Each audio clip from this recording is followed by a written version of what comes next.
ವಿಷವ ಗೆಲದಿರಿ, ಹಿಂದೆ ಕಿಚ್ಚಿನ ದೆಸೆಯಲುಳಿದಿರಿ.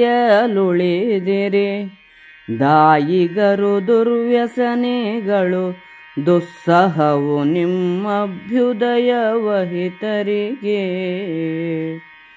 ವಿಷಮ ವಿವಲೆ ದ್ಯೂತ ಮೃಗಯ ವ್ಯಸನ, ಪಾರ್ಥಿವ ಜಾತಿಗಿವು ದುರ್ವಿಷಯವೇದರಲಿ. ನೆಗ್ಗಿದರು ನಳದ ಶರಥಾದಿಗಳು, ಸೋತು ನಡೆವುದು ಹಿರಿಯರಲಿ. ಸಂಪ್ರೀತಿಯನು ಸುಜನರಲಿ, ನಿರ್ಮಲ ನೀತಿಯನು ಪರಿವಾರ ಪುರಜನ. ನಾಡು ಬೀಡಿನಲಿ ಖ್ಯಾತಿಯನು ಧರ್ಮದಲ್ಲಿ, ವೈರಿವ್ರಾತದಲ್ಲಿ ಪೌರುಷವನಖಿಲ ಜ್ಞಾತಿಗಳಲೆಚ್ಚರಿಕೆಯೊಳಗಿಹದ್ ಎಂದ ಅಸುರಾರಿ. ಎಂದು ಬುದ್ಧಿಯ ಹೇಳಿ ಪಾರ್ಥನ ನಂದನನ ಕರೆಸಿದನು. ತಾಯಿ ಸಹಿತೆಂದನ ಮರಿಗೆ ನಯದಲುಚಿತ ಪ್ರೀತಿ ವಚನದಲ್ಲಿ. ಬಂದು ಕುಂತಿಗೆ ಸಾರನಗೆ ನುಡಿ, ಇಂದ ವಿನಯವ ಮಾಡಿ ಪಾಂಡವ ನಂದನರ ಮನ್ನಿಸಿದ ನತಿ ಕಾರುಣ್ಯ ಭಾವದಲ್ಲಿ. ಯಾದವರು ಪಾಂಡವರು ತನ್ನವರ್, ಆದುದದುವೆ ಕುಟುಂಬವದು.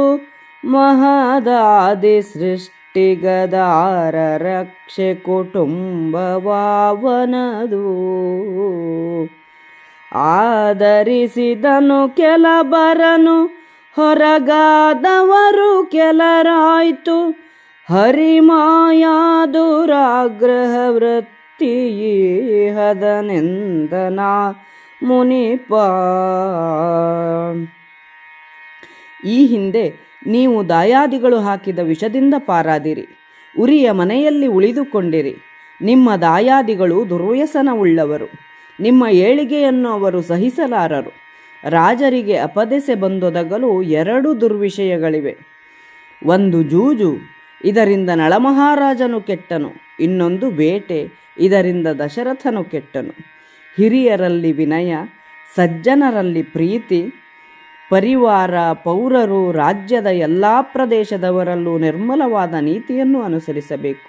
ಧರ್ಮದ ಆಚರಣೆ ಮಾಡುವವನೆಂಬ ಕೀರ್ತಿಯನ್ನು ಪಡೆಯಬೇಕು.